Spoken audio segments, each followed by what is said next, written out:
What is up, everybody? It is Alex from Heavy New York, invading Louisville, Kentucky for Louder Than Life Festival, and we are here with Justin of Anti-Flag. Thank you for your time today, man. Alex, what's up? It's so awesome to have you here. Now that America Fall is about 2 years old, do you just have like an overall conclusion on this record cycle and everything that's been with it?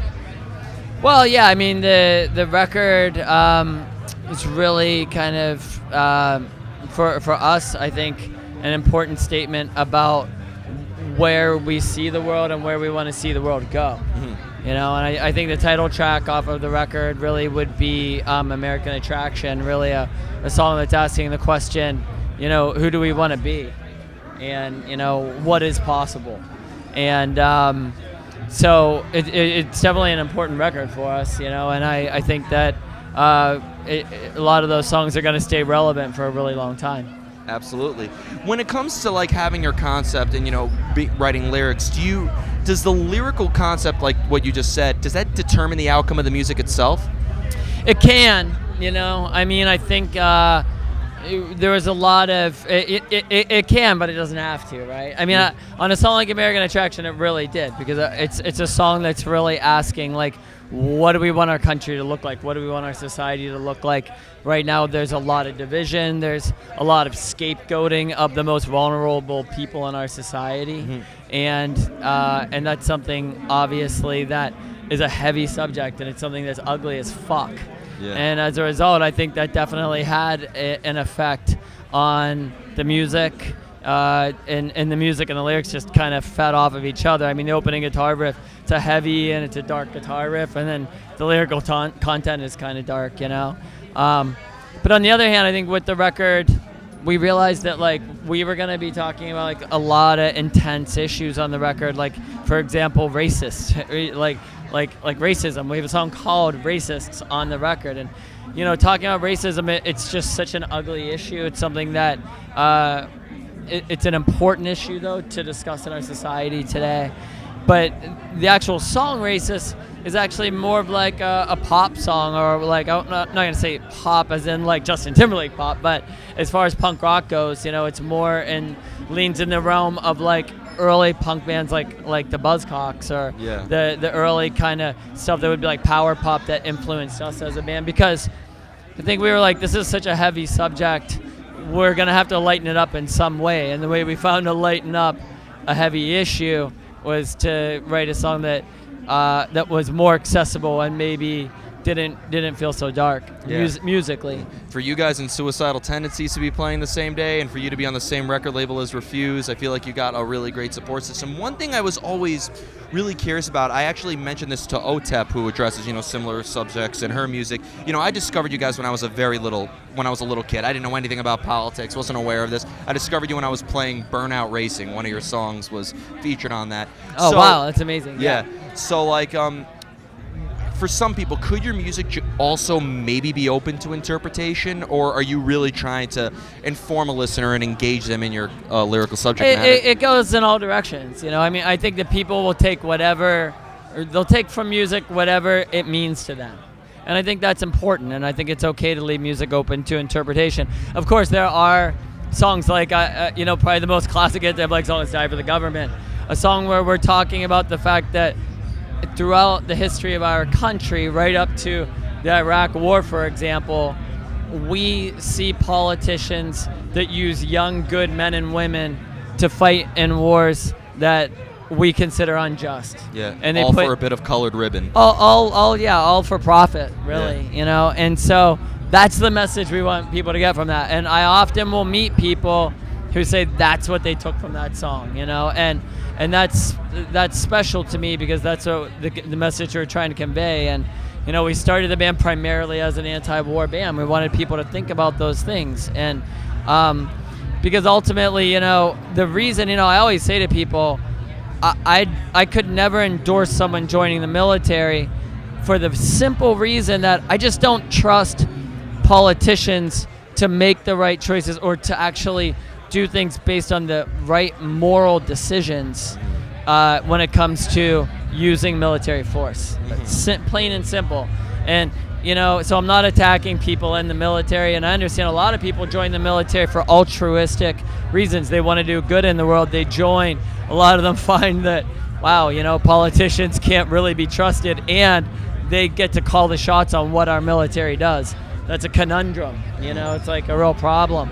And but on the other hand, yeah, I mean, we have songs that can be open to interpretation. I think This Is the End is a great song, of a great example of that. And people come to me all the time with like their own interpretation of what that song gave to them, and it means a lot of different things to a lot of different people. But ultimately, if it helped somebody out, that's what matters to us. And the fact that people can connect with it and it meant something to them. I hear the same thing all the time with the song Broken Bones. People say to me, like, that song saved my life. And I'm like, wow,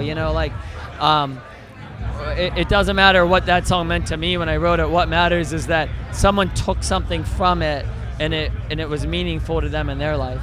Absolutely. And you just led me to my next question. When you hear how people relate to your music or interpret it and make it their own, does that change how you look at yourself as an artist? Yeah, I mean, it does sometimes make me think twice about something I'm going to say.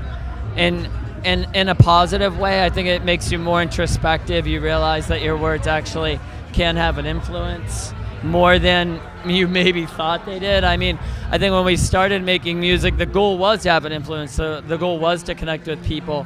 As you're a band and you're out in the world and you start to talk to people about what your art and what your music means to them, and you realize that, wow, this thing that I wanted to connect with people has, and it is having an impact on people.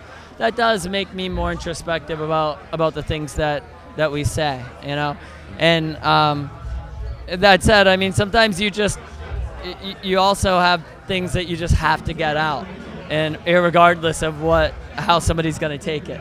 Yeah. I mean, there's also moments where you say to yourself, this is how I'm feeling. This is what I need to say for myself. So it kind of cuts both ways. There you go. I have 2 more questions for you, if that's cool. One question I really want to ask you is because, when it comes to political music, we've seen it in all different types. Ministry's latest record was very political. Rage Against the Machine, obviously. A lot of hardcore bands, punk bands, you name it. Is there a specific reason why you play the style of music that you do in order to address your meaning? I just love punk rock more than anything else. I mean, that was it. I found the bands that I found early in punk rock were the UK Subs, Black Flag, Social Distortion, Sex Pistols. I think I said The Clash, Rancid, and the Ramones. I mean, those were bands that I loved the style of music, and they were speaking about things that connected with me growing up kind of the way I did. Basically grow up in a pretty poor family and kind of a Rust Belt town. There wasn't a lot of opportunity, and the things that they were saying were just things that connected with me. And at that particular time when I was starting to learn music, it was around the time of the first Gulf War, and a lot of people that I knew in our community had joined the military to find a way out of poverty, and all of a sudden they were being sent over to the Gulf to fight in a war that we saw as an unjust war. And to fight in a war that a lot of them didn't believe in. So that also had a profound impact on me. And punk rock was a music that was willing to speak up and talk about those kind of issues. So for those reasons, I was drawn into punk rock. Yeah, you see, what I find unique is you're writing. You develop your concept based on personal experiences that you've had. I've seen it a couple of times where people use it as a calling card or like as a almost like a gimmick in a way. And there's just but I think why people relate to you is because you are what you sing about and you've experienced it. And I think that's amazing.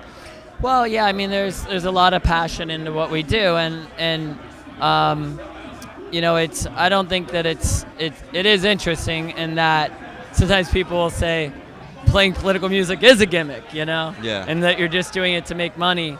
I think that it's really kind of the most divisive kind of music that exists. Yeah. And for that reason, it makes it the hardest way to make a living.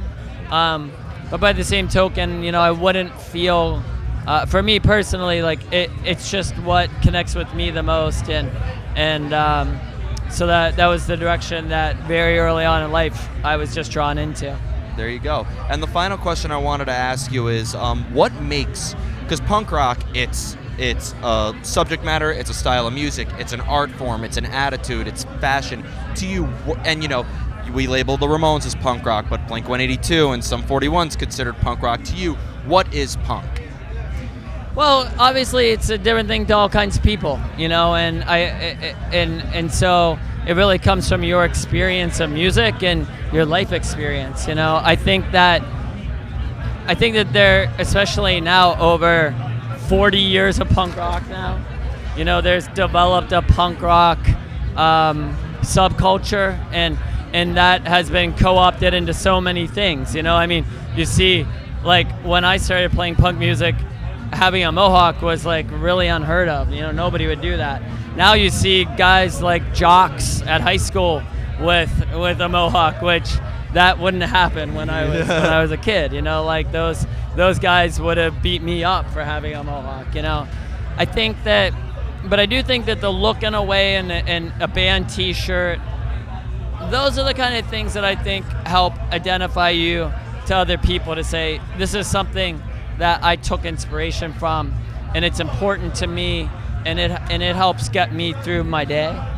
And being a part of this community is important to me, but ultimately, punk is so much more than that. It is an attitude, and it's sort of it's this idea that I'm not gonna wait for someone to give me permission to do what I want to do and what I believe in.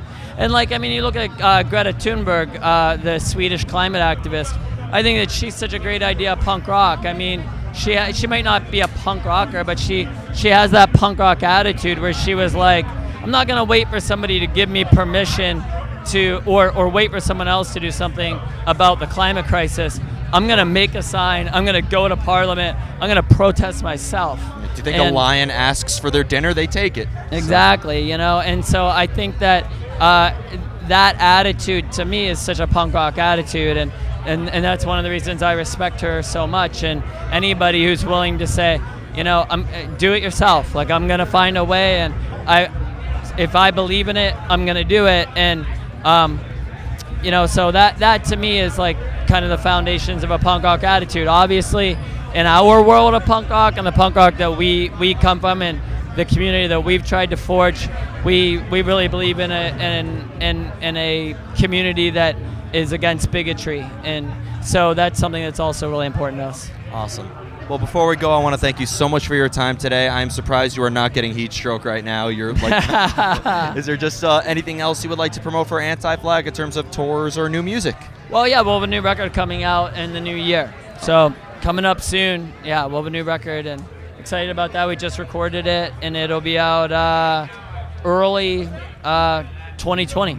So hold the fuck on, motherfuckers. Awesome. Well, thank you so much. Sick. Everybody, we are here with Anti-Flag, new music coming in 2020. This is Alex from Heavy New York, invading Louisville, Kentucky for Louder Than Life. We'll see you next time.